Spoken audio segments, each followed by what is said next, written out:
नमस्कार, मैं हूं आपके साथ आयुषी गुप्ता। इजरायली प्रधानमंत्री बेंजामिन नेतन्याहू गाजा में सीज फायर पर सहमत हो गए हैं।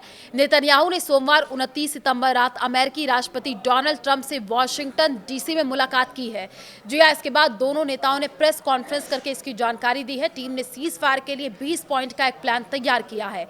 तो ट्रंप ने कहा कि अगर हमास इस प्लान को नहीं मानता है तो इजराइल के पास उसे खत्म करने का पूरा अधिकार है और अमेरिका इसमें साथ देगा। वहीं नेतन्याहू ने क्या कहा, गाजा में एक शांतिपूर्ण प्रशासन होगा, हमास के सभी हथियार हटाए जाएंगे, गाजा से इजराइल धीरे धीरे पीछे हटेगा।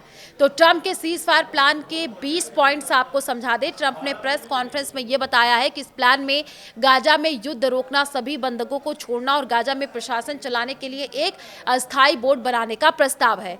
ट्रंप इस बोर्ड की अध्यक्षता करेंगे। इसमें पूर्व ब्रिटिश प्रधानमंत्री जो है वो टोनी ब्लेयर भी शामिल होंगे। तुरंत युद्ध रोकना, इजराइल और हमास के बीच सहमति बनी तो गाजा में युद्ध तुरंत खत्म हो जाएगा। जी हां, इजराइल पीछे हटेगा। सहमति से इजराइल अपनी सेनाओं को धीरे धीरे गाजा से निकाल लेगा। बंधकों को छोड़ना, हमास 72 घंटे में सभी इजरायली बंधकों को रिहा करेगा, जिनमें जिंदा और मृत दोनों होंगे। तो कैदियों की रिहाई, युद्ध खत्म करने पर इजराइल गाजा के उम्र कैद की सजा काट रहे 250 लोग और अन्य 1700 कैदियों को छोड़ देगा। शवों का आदान प्रदान, हर मृत इजरायली कैदी के बदले 15 मृत फिलिस्तीन कैदियों के शव लौटाए जाएंगे। गाजा को आतंक मुक्त बनाना है। गाजा से हमास के सारे ठिकाने और हथियार हटाए जाएंगे। हमास प्रशासन में शामिल नहीं। हमास और अन्य लड़ाके गाजा की सरकार में हिस्सा नहीं लेंगे। अंतरिम प्रशासन समिति गाजा के लिए एक अस्थायी तकनीकी समिति बनाई जाएगी जिसमें योग्य लोग होंगे। वहीं शांति बोर्ड भी बनेगा। इस बोर्ड की अध्यक्षता अमेरिकी राष्ट्रपति ट्रंप करेंगे। इसमें टोनी ब्लेयर और अन्य देशों के नेता शामिल होंगे। पुनर्निर्माण योजना, बोर्ड गाजा के विकास और सुधार की योजना बनाएगा, उसका खर्च भी उठाएगा। मानव सहायता, गाजा को तुरंत पर्याप्त मदद की जाएगी।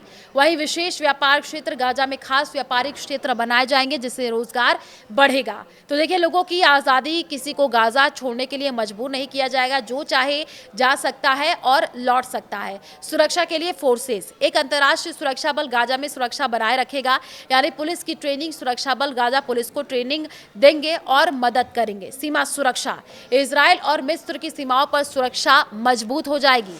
लड़ाई बंद हो जाएगी। युद्ध खत्म होने तक हवाई हमले और गोलीबारी रोकी जाएगी।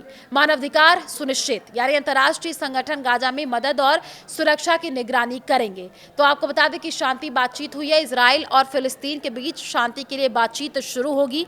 भविष्य की योजना क्या है? इस योजना का मकसद गाजा में स्थायी शांति, विकास और बेहतर जीवन लाना है। राष्ट्रपति ट्रंप ने हमास को अपने शांति प्रस्ताव में शामिल होने के लिए 3 से 4 दिन का समय दिया है। व्हाइट हाउस से निकलते वक्त उन्होंने कहा कि इजराइल और कई अरब देश इस योजना से सहमत है, लेकिन हमास ने अभी तक जवाब नहीं दिया है। ट्रंप ने चेतावनी दी है कि अगर हमास हाँ बोलेगा तो ठीक नहीं, इसका बुरा हाल होगा। उन्होंने कहा कि योजना में ज्यादा बदलाव नहीं होगा। ट्रंप ने यह भी कहा कि पाकिस्तान के प्रधानमंत्री शहबाज शरीफ और सेना प्रमुख आसिम मुनीर शुरुआत से ही हमारे साथ थे। वे इस प्रस्ताव पर पूरा भरोसा रखते हैं। इससे पहले नेतन्याहू ने चेतावनी दी थी कि यह काम आसान या मुश्किल तरीके से होगा, लेकिन इसे पूरा जरूर किया जाएगा। अगर हमास इस प्लान को नहीं मानेगा तो इजराइल खुद ये काम पूरा करेगा।